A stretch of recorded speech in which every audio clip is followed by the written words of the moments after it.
C'est une mesure choc signée du Haut Commissariat à la stratégie et au plan que de taxer, instaurer des droits de douane européens, pour le coup global, sur tous les produits, de 30% face aux rouleaux compresseurs chinois. Bonjour Marc.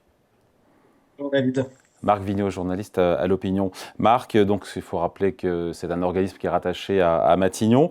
Rapport publié hier qui dit en gros que toutes les mesures actuelles anti-dumping, prônées encore une fois par l'Europe, qui sont ciblées, décidées par l'Europe, elles sont finalement insuffisantes pour lutter contre cette concurrence industrielle chinoise. Ça, c'est le diagnostic en toile de fond.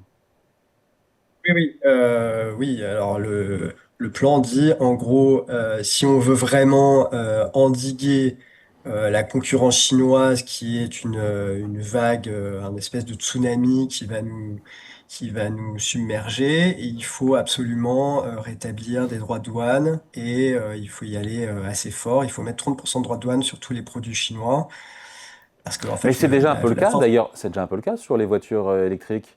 Il y a des Sur les tarifs. voitures, oui, tout à fait. Mais là, bon, c'est vraiment des droits de douane généralisés. En fait, c'est un message un peu cette étude est un message envoyé aux Allemands en leur disant, vous croyez que vous exportez encore pas mal vers la Chine, que c'est dans votre intérêt de continuer comme avant, mais faites très attention parce que vos secteurs, vos points forts industriels sont extrêmement menacés.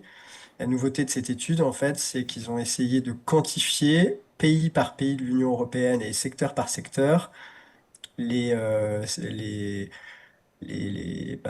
ceux qui étaient menacés par la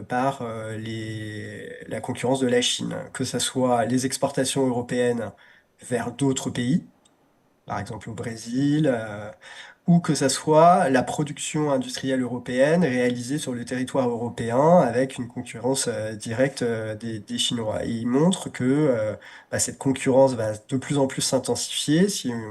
Ils ont pris plusieurs indicateurs et ils montrent que il y a très peu d'industries, même les points forts traditionnels de l'industrie européenne, qui seront protégés contre cette vague. Et donc la conclusion est très politique, c'est de dire il faut maintenant décider de passer à du protectionnisme. Alors ça impliquera que on trouve des moyens pour empêcher les Chinois de contourner ces barrières protectionnistes, hein. On peut toujours délocaliser la production dans d'autres pays, par exemple au Vietnam, pour essayer de contourner les barrières. Donc il faut y réfléchir, il faut construire un rapport de force, nous explique ce rapport.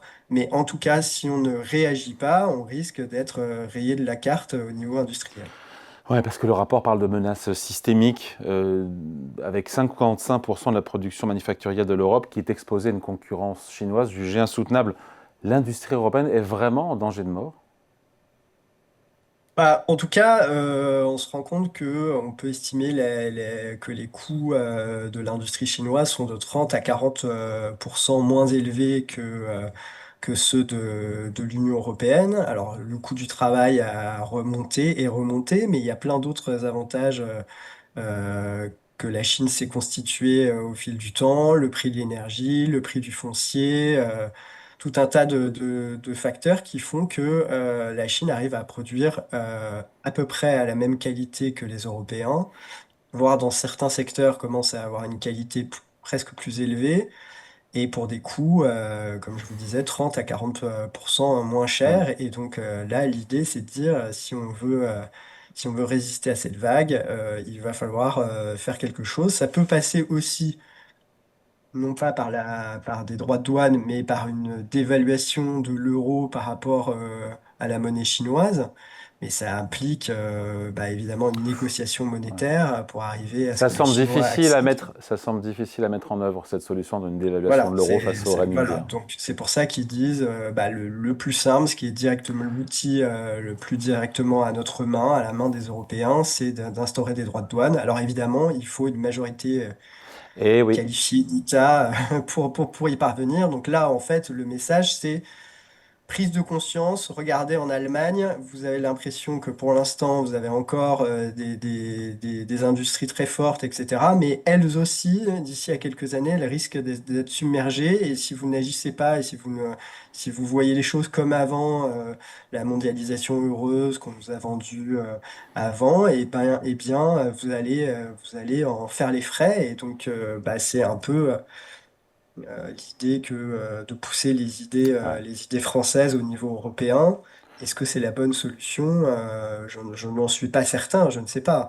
En tout cas, c'est ce que préconise le Haut Commissariat au plan. Hmm. D'autant que ce rouleau compresseur chinois dans l'industrie, il n'est pas seulement dans le textile, dans les biens de consommation bas de gamme, on le voit maintenant, il est dans l'aéronautique, dans les renouvelables, dans les voitures électriques, dans le nucléaire. Dans le nucléaire, hein.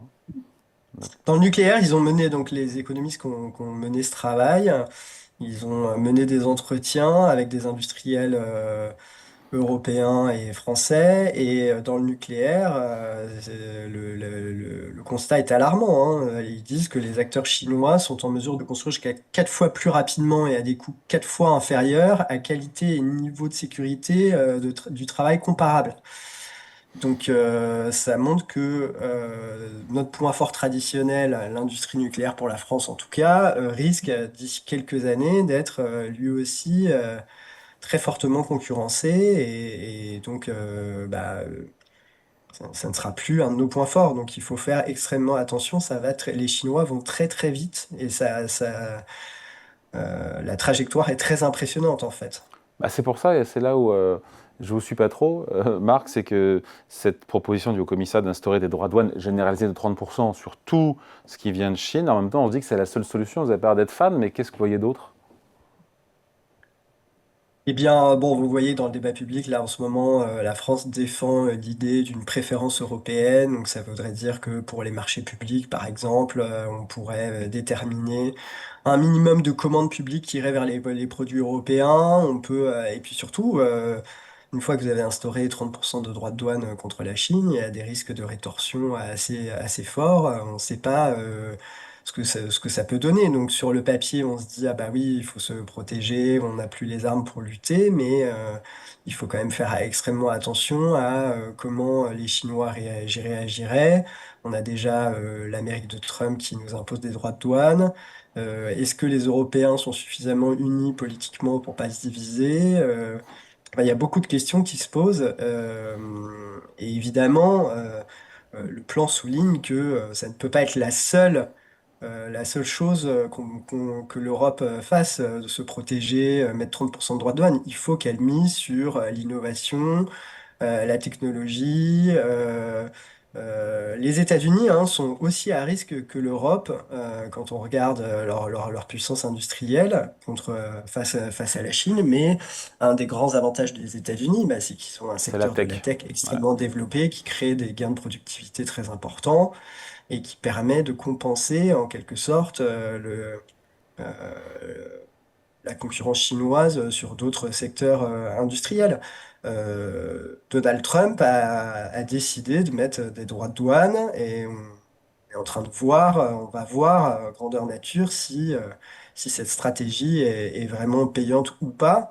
Il n'est pas sûr que ça soit vraiment la solution idéale.